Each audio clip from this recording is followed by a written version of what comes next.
Well, this Sunday is the 2021 Royal Rumble, the 34th, I should say, edition of the Royal Rumble, and the first since the innovator of the Royal Rumble himself, Pat Patterson, passed away. Now, what's unique about this year's Royal Rumble is it will be the first one ever not to have legitimate fans in the audience. Instead, the fans will be watching virtually. Now, I don't know how they're going to compensate that for counting down, but knowing how WWE's been lately with the piped-in noise and all that, we're probably going to get a countdown on virtually, or at least through the loudspeakers to make it sound like somebody's there.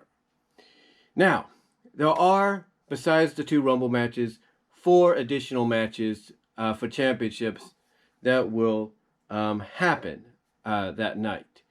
First of all, we have the women's tag team title match. It is Asuka, the Raw Women's Champ and one half of the tag champs, and Charlotte Flair, who's also the other half of the tag champs, taking on former champions Nia Jax and Shayna Baszler.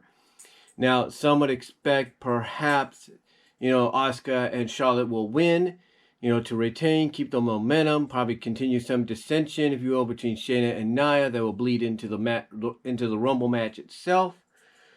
But unfortunately, I think we're going to end up having a title change, and here's why. In case you guys haven't been watching, on Monday Night Raw, and obviously not a lot of people have been tuning in that much to Raw right now due to the fact that it's not being presented the way it should in the eyes of millions of viewers. Lacey Evans is trying to seduce Ric Flair.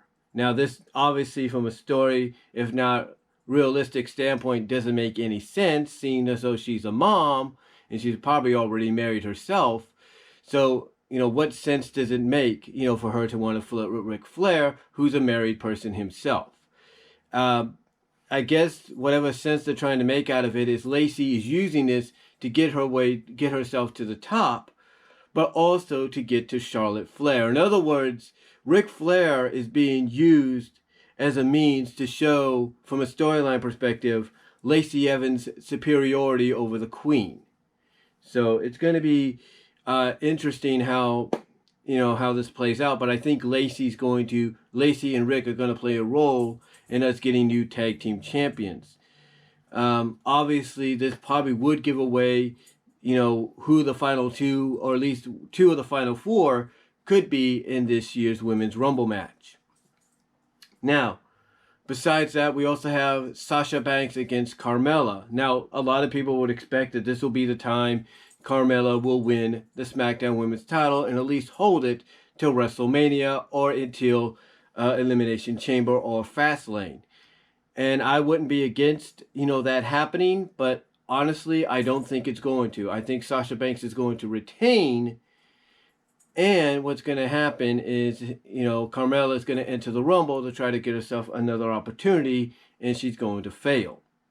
So I'm going to go with Sasha Banks retaining. She's got too much momentum right now. She's a star in The Mandalorian. It seems WWE has really gotten behind her. It seems Fox is behind her. So I would assume Sasha Banks will walk out still SmackDown Women's Champion.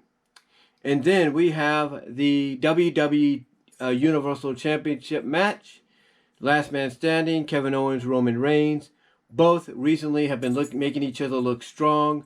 Roman has been helping make Kevin look stronger than any other opponent he's faced since he's come back with this new tribal chief head of the table persona and gimmick. So basically, I would assume that this match is going to basically steal the show. It's going to blow the roof off. It's going to make the next championship match to follow pale in comparison.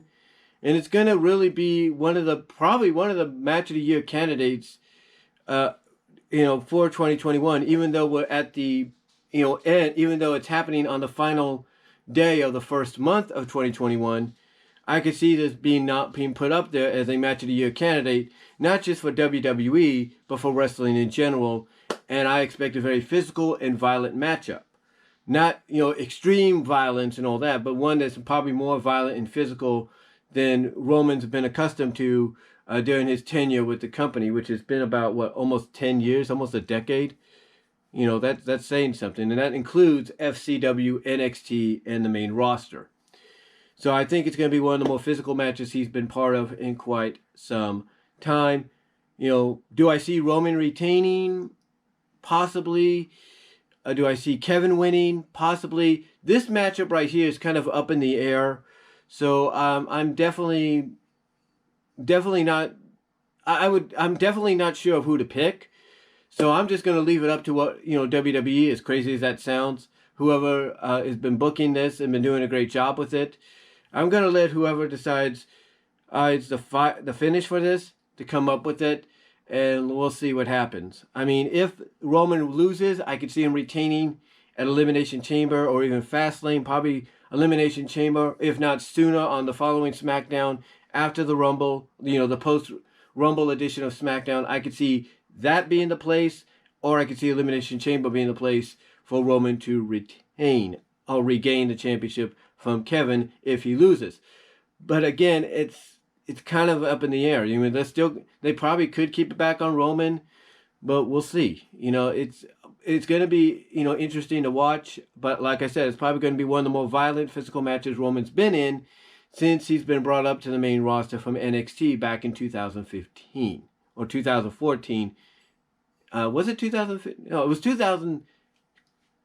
What was it? Was it 2000? Yeah, it was 2015.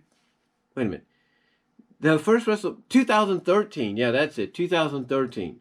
Yeah, been a long time. Almost 10 years. So it'll probably be the most physical one and violent one he's been in since his debut on the main roster in 2013. Then we got the WWE Championship match, Goldberg against Drew McIntyre. This one, a lot of people are fearing that Goldberg's going to end up winning it, with Drew probably winning it back at Mania, more than likely. I don't know. I mean, Goldberg, he has a preference, obviously, of who he wants to put over. And I don't know if maybe he'll want to put over McIntyre because he sees that same kind of intensity that McIntyre has that he once had. So I don't know. Again, this is another toss-up. Obviously, it's not going to be a long match. What I could see is one of two things happening. I could see a repeat from Mania where Goldberg hits various spears, various jackhammers, and McIntyre kicks out at 1 or 1.5 or 2, and then comes out of nowhere and hits, not one but several claymores to beat Goldberg. I could see a repeat of that happening here. Basically the same thing he did to Brock Lesnar. I could see him doing with Goldberg. Or I could see them going the route to where, Sheamus turns heel against McIntyre, which people are expecting. And McIntyre ends up losing the title because of that. It still makes McIntyre look strong in defeat. And does, earns him a rematch, probably at Elimination Chamber. But still, it's definitely, it's definitely one scenario they can go down. Thus setting up the story block, the building blocks for the eventual possible WrestleMania showdown in Tampa Bay. Now, with that said, let's go on to the both Rumble matches. Let's start with the women's. So far, only 10 out of the 30 have been announced. We're probably going to get more coming in. Definitely some appearances from NXT talent. I could see Raquel Gonzalez. I could see Rhea Ripley. I could see Dakota Kai, showing up. I could see, just like last year, I could see Shotzi Blackheart showing up. I could see the new and improved Xia Li showing up. So I could see, a plentiful of women showing up. I could see Casey Catanzaro showing up. So I could see a plentiful of them in there, as well as, of course, the ladies that are already announced. I could probably see a few surprises from previous combatants. I could see maybe Melina appearing, maybe Alicia Fox. So be on the lookout for those. But when we really get down to it, this is who I see as the final four. Like I said, I see two of them. I see Charlotte. I see Lacey. The other two I see being Bayley. And then the other one, I think is going to be Shayna. That's who I see. I see those being the final four. And then that's what's going to get interesting. And I think what's going to happen is Bayley or Shayna is going to win. It's going to come down to either Shayna or Bayley, who's going to walk out as the winner. If it comes down to Shayna, I could see them setting up Asuka and Shayna for Mania.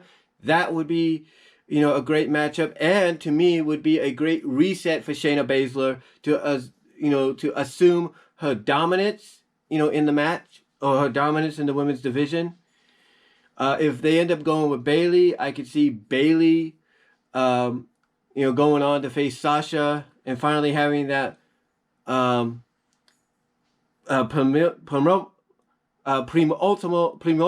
if you will, a WrestleMania match that people have been waiting for. Now, I know some people are thinking Bianca Belair is going to win, and she could. As a matter of fact, I look at Bianca Belair and a surprise returning as a surprise entrant, a surprise returning Ronda Rousey in there as the final 6. But unfortunately, I don't see Bianca winning. Now, could she win? Absolutely. That sets up a great matchup with Sasha at Mania.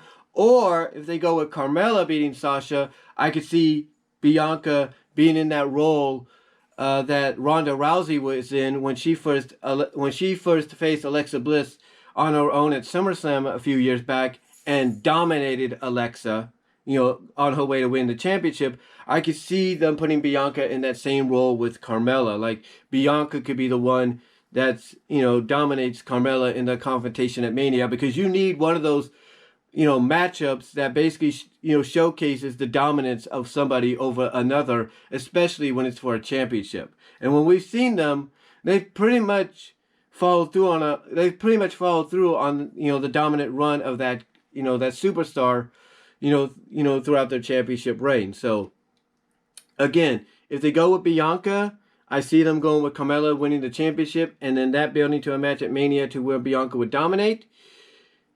But I have to go with either Shayna or Bayley winning it. To me, it's just too obvious. Again, nothing against, let's say, Ronda making a surprise return and winning. That would definitely set up an interesting dynamic at Mania. I could see that with her and Asuka. I could see that because people have been wanting that match. Do I see... Sorry about that interruption. But anyway, like I said, that does set up a great dynamic if Ronda becomes a surprise entrant and becomes part of the final 6 and then wins. Interesting matchup they set up for her and Asuka at Mania. A matchup people have been wanting to see since Ronda showed up. Do I see any returns? Do I see Becky Lynch returning? Absolutely. I mean, I know some people might think, oh, it's a little too soon. She just had a baby. She needs to be with the baby. Who's to say she can't bring the baby with her? Who's to say she can't do that? Depending on when they, how they schedule the matchups, the Rumble matches, who's to say she can't be there with, bring the baby with her? Parents have done that before. Parents that are in the wrestling business have done that before, to where one parent, if they're in a match earlier in the night, can compete, and then the other parent that might compete later on, can go compete while the other parent is with the baby, with the child. So I could see Becky Lynch returning. I could see it. I could see basically her showing up. And I look at Becky being in the final 7. That's what I look at. But again, as much as people would say Ronda or Bianca, maybe even Becky, as being the winners, because the two making surprise returns unexpectedly, I got to go with Sasha. I got to go with Bayley or Shayna. This is the moment to do it. Because one, with Bayley, if you keep the belt on Sasha, you set up that preemptible WrestleMania match that people have been wanting.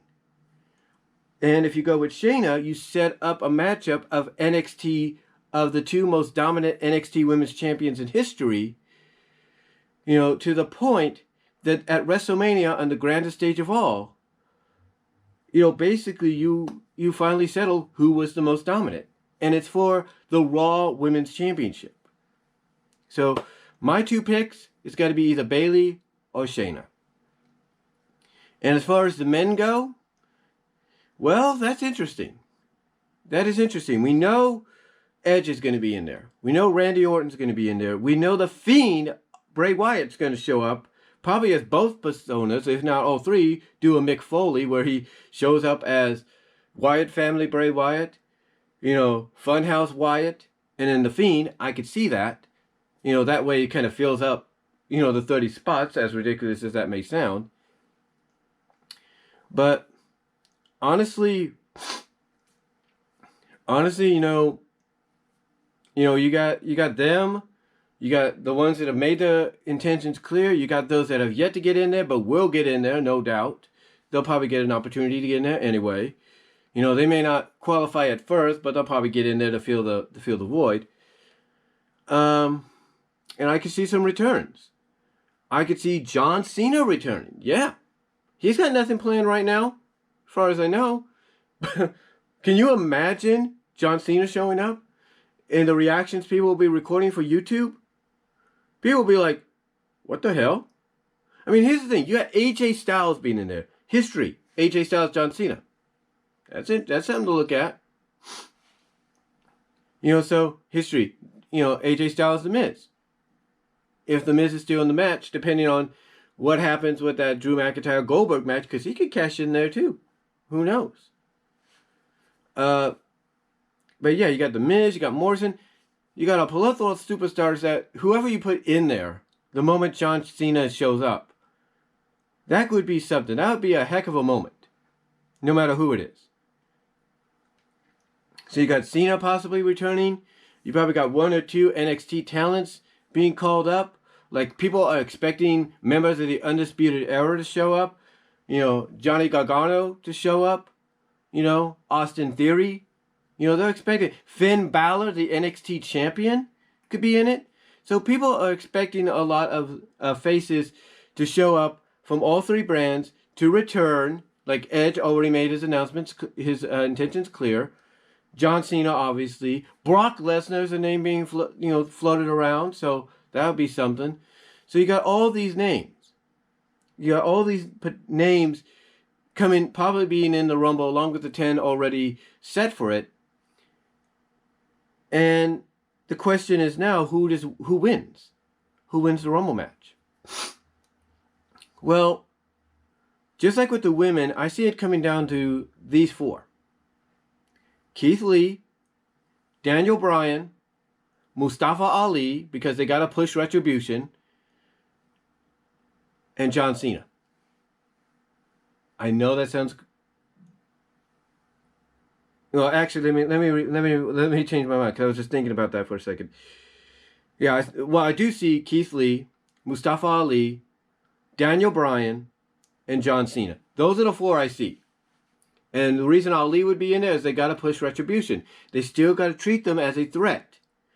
And from a story perspective, what better way to try to push that than to show that, hey, Ali's in the ring with three of the most dominant talents in WWE history. Three, talents that have been main eventers or on the cusp of being main eventers. What better way to tell a story that, hey, see, I might be a small cruiserweight guy, but I can hang with them. Why not give me an opportunity? So I could see that being the final four.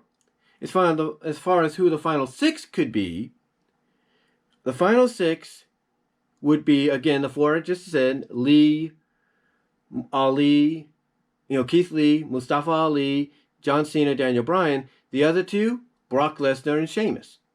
That's who I see. Those are the final six. So, to me, who wins? Well, this is an up-in-the-air question. Because a lot of people are saying, and pretty much pointing out, that it's obvious Daniel Bryan's got to win. That, pretty much him coming out and saying that the one thing he's never done is win a Rumble match pretty much makes it clear he's winning. But even though that might be the case, and the match between him and Roman at Mania is great storytelling building up, because, hey, the roles have been reversed and you got a lot of history you could build upon, and both these guys have creative control over what they could say and do.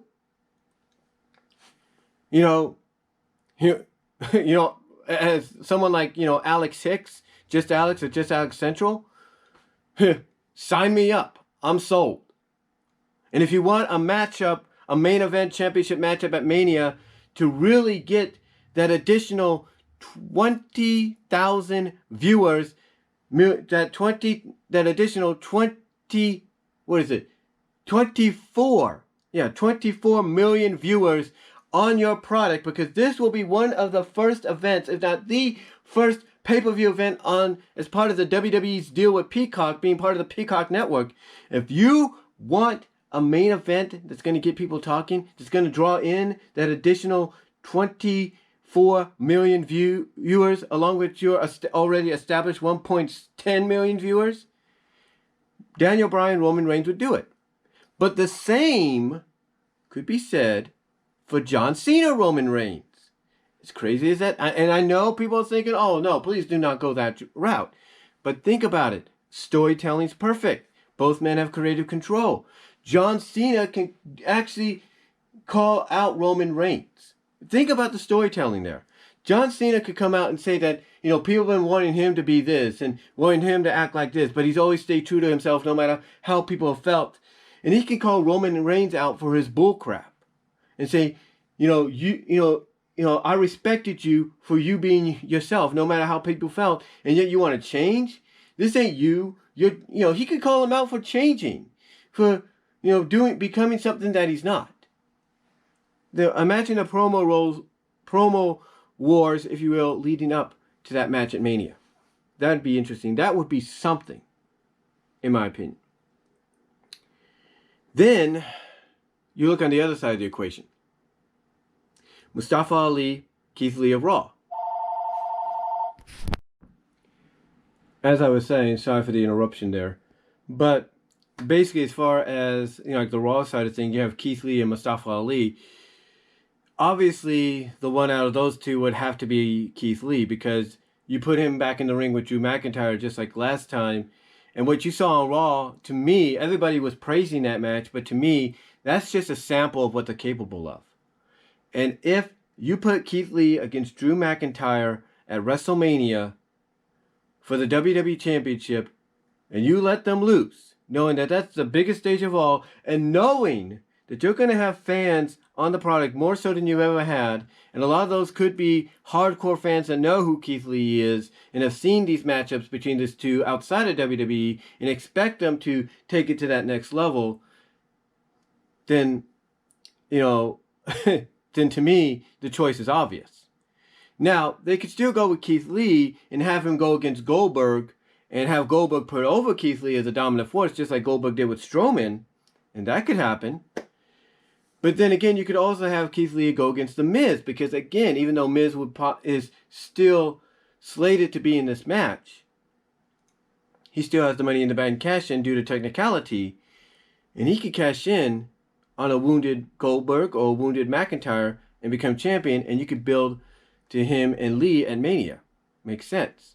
Now, as far as Ali goes, you might say, well, the only way they'd be able to build to something there is to give Kofi the championship. And that would be true. That would be a definite fact. But to me, I look at the fact that it doesn't matter if it's Kofi, it doesn't matter if it's Drew McIntyre, or even, Keith Lee. Well, not Keith Lee, or even Goldberg. Because the story, plays out itself. Here you would have Ali finally achieving his opportunity that he feels was stolen from him, and then building up to it, he could add a stipulation to the contract for WrestleMania. Because to me, that's how they're playing it out. And that stipulation could be that he'll defend against those that, like him, have had opportunities stolen for them, have never had opportunities like this, have had opportunities stolen for them, or have been forgotten. That those will be the only people he defends against, to show that you don't have to rely on people that the system wants, or the company wants, or whatever. So, it would be an interest. I'll put it this way. Whether it's Goldberg, McIntyre, heck, even The Miz, because you know what? What's crazy? You want people to get behind one of those two? Miz is the more natural babyface. Because you could have Miz Mike Mizanin is a promo machine. He is a promo God-gifted machine. And he can lay into Ali, lay into Retribution, and say the only reason you've done this is because you can't accept the fact that there's that old saying of card is subject to change. and you were taken out of the equation due to the fact that you weren't cleared. So they could do that.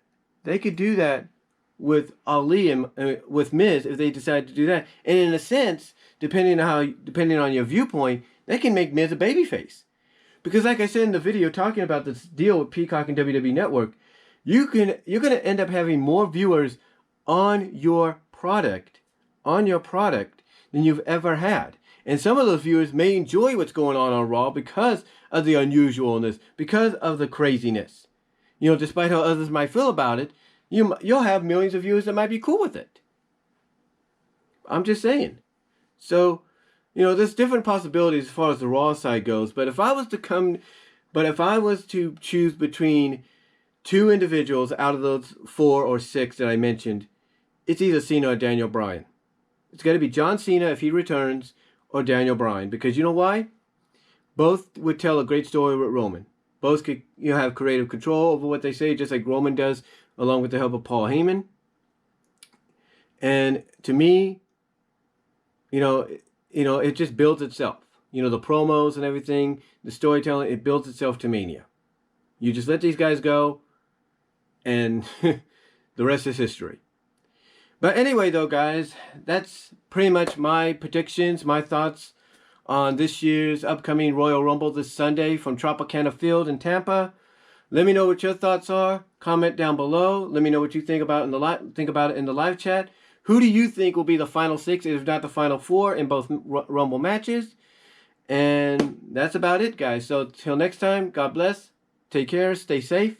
Sorry for the bit of interruptions. My mom called me a couple times letting me know she was, in Patterson at the gas station, at the mobile gas station, and that she was getting us some KFC for dinner.